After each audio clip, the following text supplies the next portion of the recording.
Boa noite, boa noite. Boa noite, doutora Anne.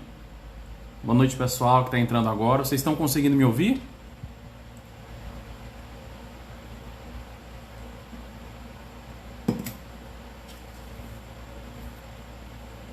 O áudio tá legal?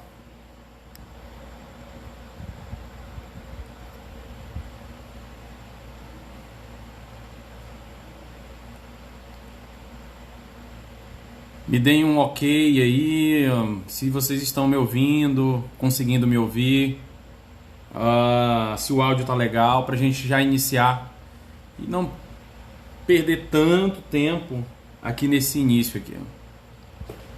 Deixa eu ver se ela assim fica melhor, eu acho.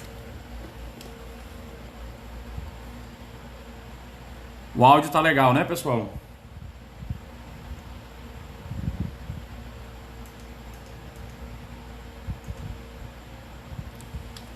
Beleza. Ok, então vamos começar. Pessoal, eu queria tratar nesse momento com vocês, nessa nossa live aqui, sobre um assunto que eu entendo que é de inteira importância e que até mesmo, embora advogados experimentados em audiências presenciais tem falhado nessa audiência virtual. Mas ao final eu quero fazer alguns comentários a respeito do caso da Mariana Ferrer, porque se tratou também de uma audiência nesses moldes, né? E dali poderemos retirar alguns ensinamentos, algumas apontamentos para a melhor prática da audiência criminal. Veja bem, a audiência criminal, ela é o coração do processo, é onde pulsa as veias onde pulsam as veias e as artérias, né, do processo. Evidentemente que a advocacia criminal muito se debruça sobre os recursos, sobre aspectos formais, etc. Mas para o juiz, por exemplo, para aquele que julga, aquele que vai ouvir a nossa argumentação, a nossa tese, irá julgar, para ele o mais importante é a audiência. Então não podemos deixar de considerar esta fase, se não a mais importante, mas pelo menos na primeira fase do processo, em primeiro grau, está ali entre as mais importantes, digamos assim. Portanto, essa audiência virtual ela veio para ficar. Como sabemos, os tribunais já regularam diversas situações e irão implementar em definitivo a audiência por videoconferência. A OAB pode reclamar, associações de advogados também podem reclamar, podem espernear, porém vai permanecer dessa forma, tá? Eu fiz algumas anotações aqui sobre os efeitos e os defeitos da audiência por videoconferência. Se você tiver alguma pergunta, pode mandar aí, né? Eu vou deixar aqui aberto as mensagens, se você tiver alguma pergunta, pode colocar.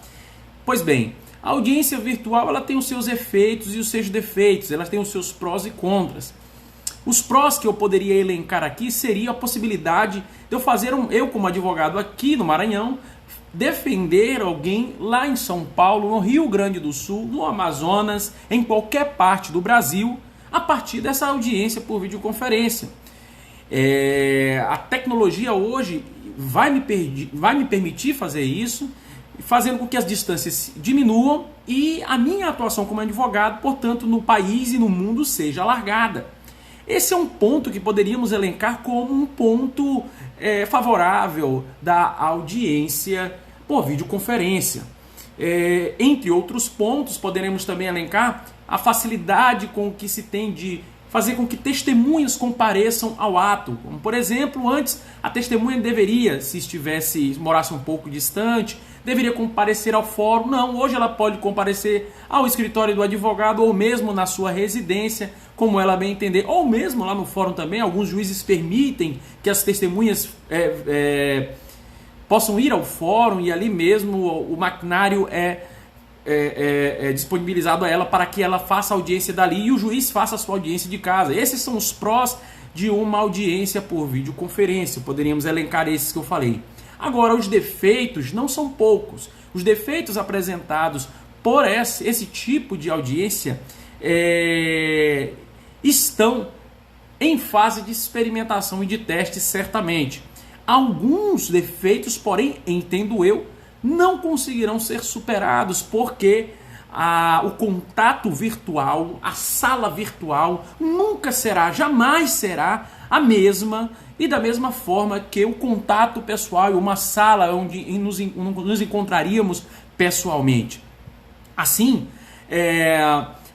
o primeiro prejuízo que eu consigo enxergar na audiência por videoconferência é sobre o princípio da imediatidade da prova. Veja bem, quando falamos do princípio da imediatidade da prova, da colheita da prova oral, falamos dessa percepção, desse contato imediato que temos de ter com aquele que produz a prova oral, aquele do qual ou de quem está sendo colhidas as declarações. Eu não posso, sob pena de ferir a ampla defesa e ferir também a possibilidade de defesa concreta do acusado, estar em uma condição de mediatidade com a prova, ou seja, esse meu contato com a prova ele não está sendo direto, ele não está sendo objetivo, ele está sendo falho. Eu sempre falei para algumas pessoas, quando eu dou alguma dica sobre audiência, como por exemplo, alguns juízes têm a mania, né, o costume de, quando a testemunha diz assim, olha, eu não quero depor na frente dele, eu quero que ele saia da sala, porque eu tenho medo desse acusado, eu não quero. Aí o juiz pede que o acusado saia da sala e a testemunha fique na sala. A testemunha, é bom que a testemunha fique e não ela saia e o acusado permaneça, justamente por isso. Porque com a testemunha lá, eu tenho um contato direto com ela, eu saberei ler as expressões faciais, eu saberei medir o tom de voz dela, saberei, portanto, valorar melhor esta situação e assim continuar o meu trabalho da defesa na formulação das perguntas, percorrendo o melhor caminho para a fundamentação da minha tese. Essa imediatidade, ela é prejudicada, portanto, com a audiência por videoconferência. Dado isto, dada esta situação, e só um detalhe, essa imediatidade não é somente com relação às testemunhas, falo também com relação ao próprio acusado, quando no interrogatório ele é ouvido longe daquela percepção sensorial do juiz. Quando o acusado quer falar no seu interrogatório, mais importante ainda, se ele quer permanecer calado, tudo bem, vai permanecer calado, mas quando ele quer falar, ele precisa trazer ao juiz não somente os dados da sua fala, os dados objetivos da sua narrativa. Não é somente isso que o juiz utiliza para o seu livre conhecimento. Ele também se utiliza daquilo que é metajurídico, ou seja, das percepções sensoriais no momento da audiência. Isso é convencimento, isso também é credibilidade. Se eu quero, por exemplo, dizer para você que eu falo a verdade, eu não posso falar de qualquer maneira. Uma coisa é eu dizer a verdade para você, por exemplo, sério, carrancudo, sisudo. Outra coisa é eu dizer a verdade para você emocionado, por exemplo, utilizando-me de um tom de voz, utilizando-me de expressões que lhe possam permitir concluir que eu estou falando a verdade. Tá certo? Essa imediatidade, portanto, ela é importante com relação à testemunha e com relação ao próprio acusado, tá certo? Bem, mas alguns detalhes para a audiência virtual eu pontuei aqui e eu vou passar cada um também, não vou me demorar, será rápida a nossa live, mas eu quero pontuar alguns conselhos para a audiência audiência por videoconferência, e ao final nós vamos tomar como exemplo o que ocorreu no caso da Mariana Ferrer, tá? Nós vamos comentar, e eu quero falar também sobre a revitimização no processo que ocorre na audiência e ocorreu naquela audiência por videoconferência. No final eu vou estar falando sobre isso. Se você é advogado ou pretenso advogado e pretende, portanto, estar militando na seara criminal, você tem que estar atento. A audiência por videoconferência, como a audiência presencial, é onde o coração do processo pulsa. Portanto, você tem que dar importância a ela. O preparo deve ser sagrado. O preparo deve ser profissional, ok? A primeira coisa que você deve observar é com relação aos seus equipamentos. Hoje, não se admite um advogado sem um bom equipamento. Antigamente, nós falaríamos que um advogado não poderia advogar se ele não tivesse, por exemplo, uma máquina de escrever. Se ele não tivesse onde digitar a sua petição. Depois, nós falamos, não se pode advogar sem um computador, sem um notebook, sem uma impressora. Já hoje, não se pode advogar, não se admite uma advocacia sem que você tenha, por exemplo, um celular com uma câmera boa ou uma câmera disponível na sua casa ou no escritório ou uma câmera boa no seu notebook que lhe permita trazer uma imagem da melhor possível para os atores processuais, seja para o juiz, seja para a testemunha, seja para o acusado que te vê de longe, se ele não está com você ali do seu lado, ou seja mesmo até para o promotor de justiça, para todos aqueles que participam. Você precisa, portanto, se utilizar de um equipamento bom, como celular, como iluminação, como também o seu microfone.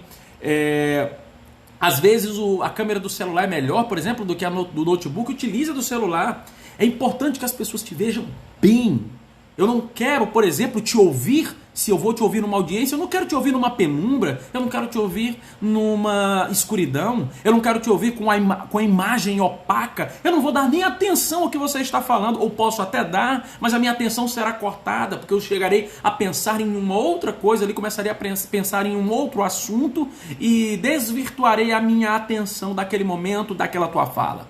Portanto, demos atenção a este ponto. Um outro é o cuidado sempre com o seu microfone e com a câmera. Nós vemos aí vários exemplos de advogados, desembargadores, juízes, promotores que cometeram gafes tremendas porque não souberam controlar o seu microfone e nem a sua câmera durante a transmissão, tá certo? Um outro detalhe é com relação à vestimenta. Pelo amor de Deus, não é porque você está fazendo a sua audiência de casa, do seu escritório, que você vai fazer a sua audiência de camiseta. Você não pode fazer isso porque isso é um desrespeito, primeiro, não é nem com você, é um desrespeito com o seu cliente, porque o seu cliente, quando lhe contrata, ele diz assim, eu espero do Jimmy o melhor. Eu espero do Jimmy o melhor quando ele fala comigo, quando ele faz o contrato comigo, quando ele vai me defender na audiência, quando ele vai falar por mim numa audiência. Eu espero o melhor dele. Eu espero o melhor dele, inclusive na sua vestimenta, na forma como ele se traja, ainda que virtualmente, para o juiz. As vestes falam, os gestos falam, portanto, tenha cuidado com isso. Os exemplos aí na internet são inúmeros e eu não precisaria nem elencar nenhum deles aqui. Já tivemos advogado até falando de dentro de uma rede, apesar dele alegar que estava doente, mas a meu sentir, ele poderia ter até superado isso com uma outra alternativa. Então, são muitos os exemplos dessa quebra de liturgia, que não deve ser total, evidentemente. Ele é apenas parcial, porque você pode colocar uma boa camisa, uma gravata, ou mesmo a sua beca por cima, pode colocar a beca por cima da sua camiseta e ele fazer uma boa audiência, tá? Um outro detalhe, eu percebo muitos advogados ainda, como é que eu posso dizer, advogados que têm um pouco de receio, advogados que não apresentam a firmeza necessária quando entram na audiência virtual, falam quase que cabisbaixo, quase em genuflexão ao juiz. Se fosse uma audiência presencial, faria do mesmo jeito, quase em genuflexão ao promotor de justiça, àqueles que estão ali. Não se pode fazer isso. Primeira coisa que eu quero falar para vocês, entre na audiência virtual, na audiência por videoconferência, com firmeza.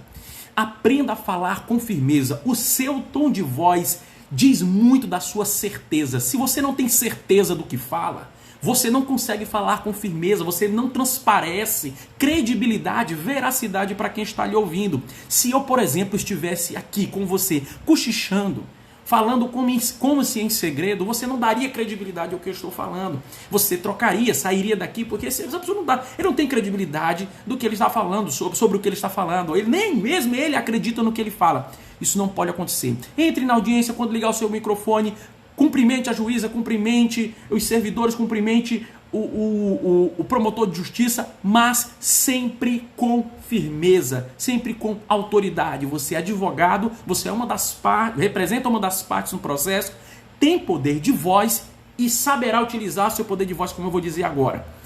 Nunca fique interrompendo quem está falando na audiência. O que eu quero dizer com isso?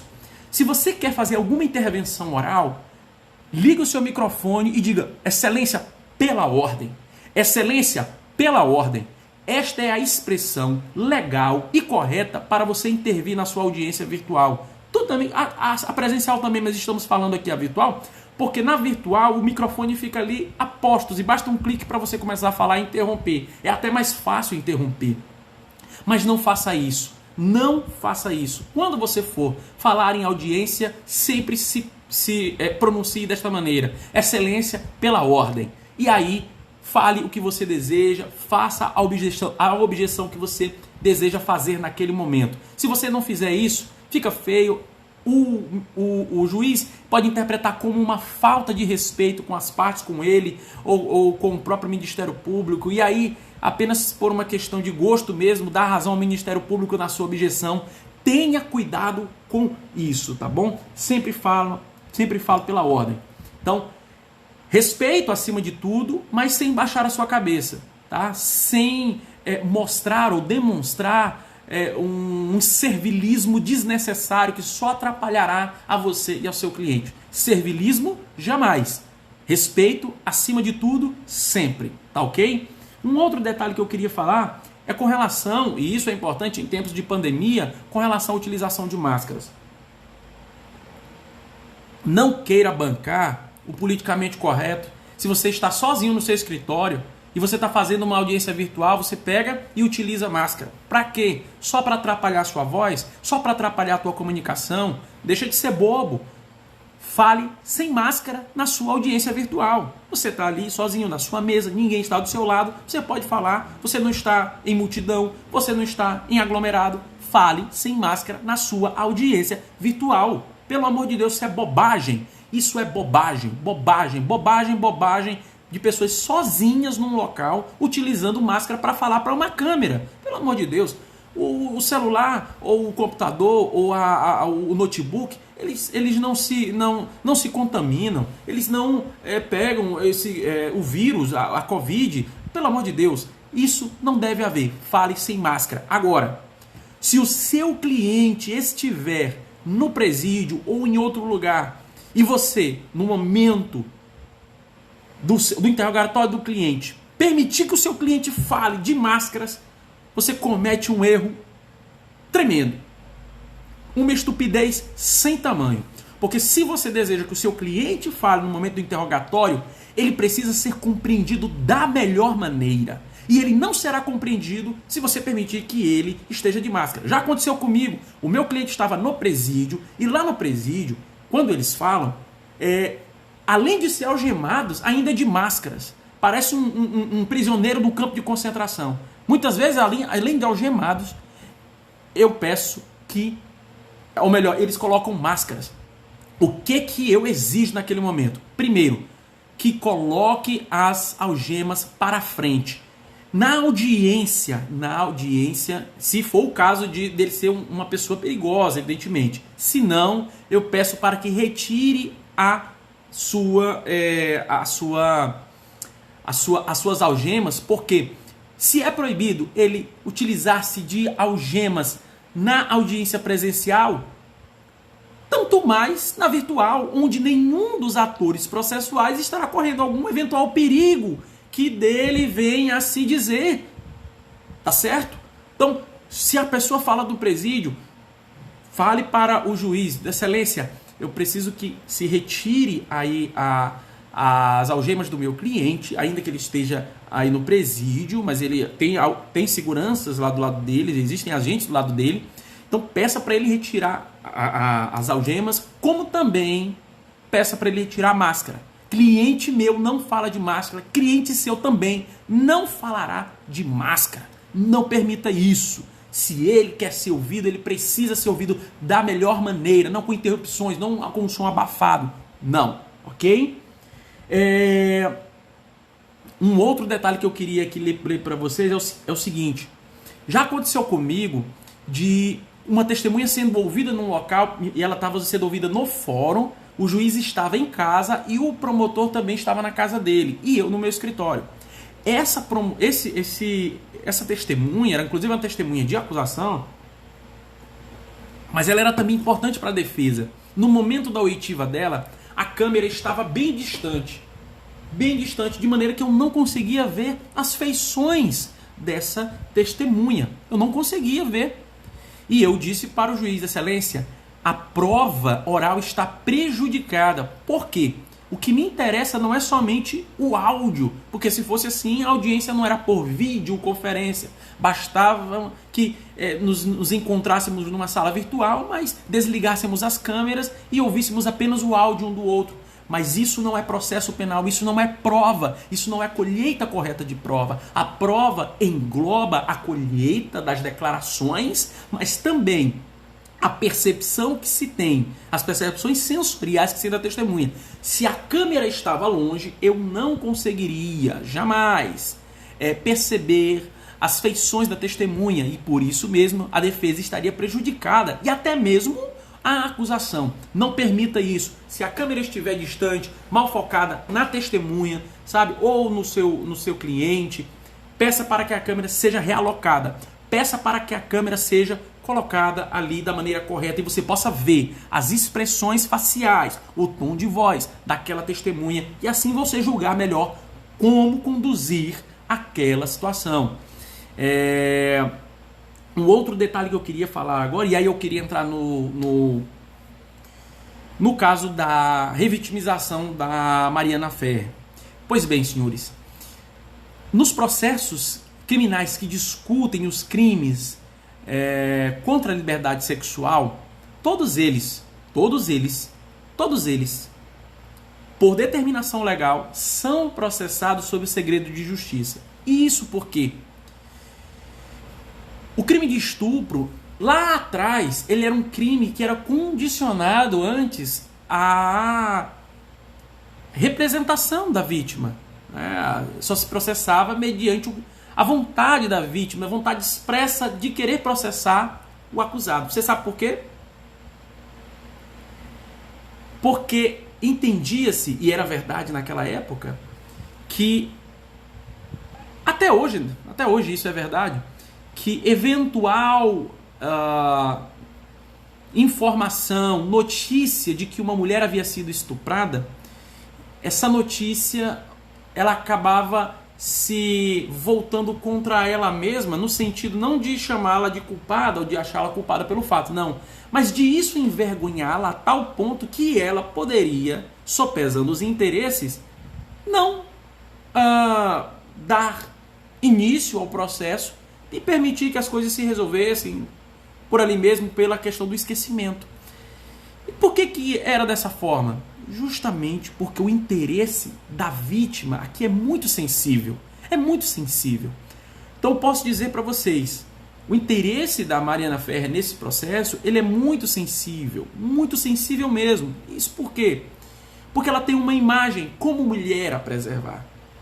Ela, nesse sentido, a legislação fala, o processo dela, como todos os outros processos dessa natureza, correrão em segredo de justiça. E o dela era para ter corrido em segredo de justiça. Tá, eu quis colocar isso aqui, mas para explicar um outro detalhe. O que seria a revitimização? A revitimização provocada pela audiência, e é mais na audiência, é justamente o fato da vítima ter sido vítima, possivelmente já ter sido vítima desse ato tão horrendo que é o estupro, Durante o processo, ela tem que reviver na sua memória e ter que narrar novamente aquilo que lhe causou tanto mal. Isso é revitimização. Isso é revitimizar alguém.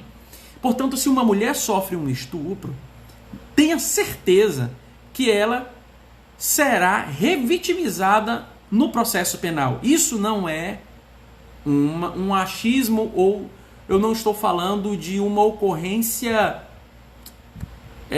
de menor importância ou que quase não ocorre, não acontece. Não é isso.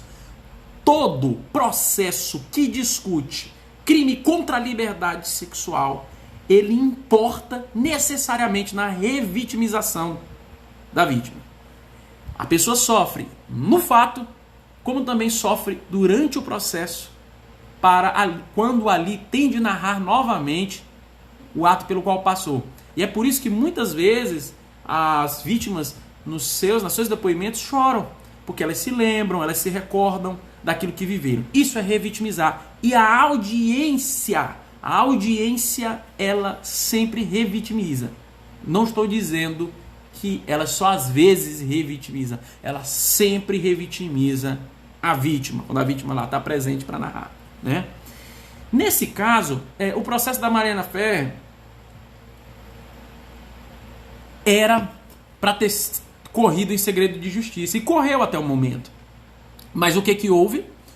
Houve ali uma operação ilegal de um site que trabalha com esse tipo de conduta aí, é um modus operandi dele, de pegar informações de processos sigilosos e jogar na mídia. Aí todo mundo diz assim, olha, mas será que não foi melhor?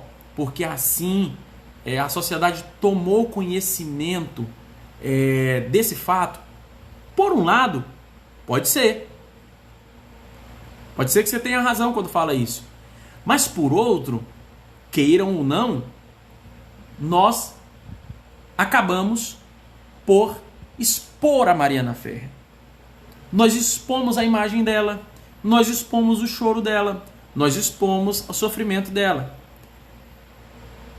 Para você que está me ouvindo, você pode dizer, Jimmy, mas isso é bom, porque isso é bom para a democracia, etc. E é uma forma de fiscalizar aquilo que ali estava. É como eu estou dizendo, é uma faca de dois gumes. Pode ter sido bom por um lado, mas por outro, nós expomos ela. Nós não vou dizer nós, porque não fomos nós que fizemos isso, mas o The Intercept expôs ela novamente. E saiu uma notícia hoje de que o Ministério Público de Santa Catarina pediu o levantamento do sigilo do vídeo completo, porque eles estão alegando que houve manipulação no vídeo, ou seja, que cortaram algumas partes e juntaram com outras para dar a ideia de que o Ministério Público não fez nada. O promotor do caso se manifestou e disse que havia intervido. O juiz também. Não sei quem está falando a verdade. Não vou me pronunciar, não vou dizer quem está falando a verdade. Mas uma coisa é certa. Essa revitimização agora dela será pior do que antes. Nem todos os juízes, eu não sei se esse juiz vai julgar novamente o caso, ou mesmo o promotor vai continuar, não sei se eles serão retirados. Mas quem for acusar, e quem for, ou continuar acusando, e quem for julgar este caso, ou continuar julgando, estará julgando premido por uma série de confusões que fizeram sobre o caso, e pode ser que lá na frente o resultado não seja aquele que nós queríamos que fosse, para quem deseja que ele seja condenado ou para quem deseja que ele continue sendo absolvido. Eu não estou fazendo aqui nenhum juízo de valor sobre o fato, como eu disse que não faria, sobre se aconteceu ou não o estupro da Mariana Ferrer, o alegado estupro da Mariana Ferrer. Só estou dizendo o seguinte: em audiência daquilo que foi dito dela, o advogado, se disse aquilo, errou. E aí, os efeitos disso, bem, são irreconhecíveis, são insondáveis. Não tem como você dizer do que será, o que acontecerá daqui para frente. Mas eu queria pontuar um outro detalhe aqui, para deixar claro para vocês. O advogado que fez as perguntas daquela forma, ele errou. E aí eu quero puxar para as dicas da audiência virtual. Não é daquela forma que você deve fazer audiência. Se você faz audiência daquela forma, possivelmente você municia o outro lado para dizer então que você não está com a razão. Quando você explode, quando você se arvora nos píncaros da tua emoção e deixa transparecer mais um descontrole do que um controle daquele momento, você pode estar passando uma outra imagem para quem vai julgar o caso, tá certo? A forma, portanto, como o advogado ali interrogou, colheu a oitiva, perguntou a Mariana Ferrer, completamente equivocado. Não cabe ao advogado fazer figuras retóricas, comentários, valorações no momento da audiência. Ele não está no júri, ele não está no debate. O que ele deve fazer são perguntas objetivas. Mariana, você estava naquele local? Não. Por que você não estava? Você estava onde? Estava em outro local. Tá. Mas aqui você disse, por exemplo, que estava em outro. O que é verdade? Só assim. As perguntas devem ser feitas dessa forma, de maneira objetiva. Não cabe, por exemplo, ao advogado: ah, Mariana, para mim você está mentindo. Ah, Mariana, vai catar coquinho ou vai fazer outra coisa da tua vida. Esse tipo de comentário é ilegal, na verdade. É ilegal. O Código de Processo Penal, ele proíbe esse tipo de pergunta, tá certo? Porque não se deve colher as apreensões subjetivas das testemunhas, mas objetivas. As subjetivas é somente se estiverem inteiramente indissociáveis do fato analisado, tá certo? Não se pode, portanto, fazer perguntas daquela forma. Aí eu quero dar uma dica para você. E se você estiver do lado da defesa e for o Ministério Público quem fizer esse tipo de colheita de oitiva com você, ou melhor, com a sua testemunha ou com o seu cliente, você vai permitir? É evidente que não. Não deve permitir, sob pena de falha na defesa técnica, falha profunda, falha flagrante, falha clara e evidente na defesa. Eu nunca permiti que um promotor tratasse assim uma testemunha de defesa, muito menos o meu cliente que é acusado naquele processo. Nunca permiti, jamais vou permitir, e você não deve permitir. Da mesma maneira, no caso de Mariana, o promotor não deveria permitir, embora ele agora tenha dito que não permitiu, está dizendo que o vídeo foi editado. O juiz tampouco deveria permitir. Aliás, quando eu me manifesto na audiência, eu peço o socorro do juiz. Eu digo: excelência, intervenha, porque é sua obrigação. É sua obrigação intervir e zelar pelo bom andamento da audiência e da oitiva e pela boa aplicação do Código de Processo Penal que objeta, que proíbe esse tipo de conduta. Não se pode permitir, tá certo? Então, nestes casos, vamos ter muito cuidado. No caso da Mariana Ferrer, houve revitimização, vocês viram lá na audiência, e indiscutivelmente ela foi revitimizada ali e continuará sendo por causa agora dessa exposição. Detalhe, embora o que o The Intercept para alguns tenha feito foi algo bom para ali expor ao público um processo que corria em segredo de justiça, se não me engano, esse tipo de conduta hoje é crime pela lei de abuso de autoridade, tá certo? Dados sigilosos de processos sigilosos não podem ser divulgados ao público sob pena do cometimento de crime, de acordo com a nova lei de abuso de autoridade, tá certo? Então vamos ter muito cuidado. Eu fiz alguns apontamentos ontem, espero que vocês tenham entendido. Não estou aqui defendendo nem A nem B. A minha análise é normativa e com base naquilo que li da sentença, naquilo que vi dos vídeos. Mas vamos colocar as nossas orelhas de molho, tá? Aquilo que vier de informação sobre esse caso, nós vamos estar avaliando com muita cautela, com muito cuidado, para não entrarmos no discurso do senso comum. Detalhe, só para terminar, o que aconteceu na discussão sobre o estupro culposo, nada tem de ver com o que aconteceu na audiência, tá? São duas coisas distintas.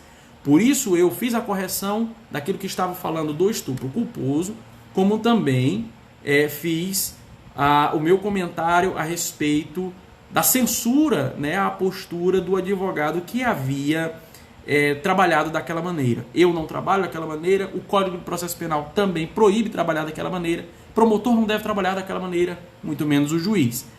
Às vezes o juiz é quem trata mal a testemunha, o acusado, às vezes é o promotor mesmo, e o advogado está lá para impedir. Naquele momento era o juiz e o promotor de justiça quem deveriam ter se pronunciado, tá certo? Então, senhores, dadas essas dicas aqui importantes sobre a audiência por videoconferência, eu fiz aqui os apontamentos daquilo que eu entendo como os prós da audiência por videoconferência, audiência virtual. Fiz também os apontamentos daquilo que eu entendo como os contras da videoconferência e, ao final, mesclei com a questão da audiência da Mariana Ferrer, tá certo? Fiquem com Deus, a nossa live foi rápida, mas vai ficar salva no nosso IGTV. Eu também vou dar um jeito de colocá-la no nosso YouTube, tá bom? Fiquem com Deus, vai dar tudo certo. Bom trabalho, bons estudos e não esqueça de nos seguir aqui no Instagram e também de se inscrever no nosso canal no YouTube. Um grande abraço, fiquem com Deus e até outro dia.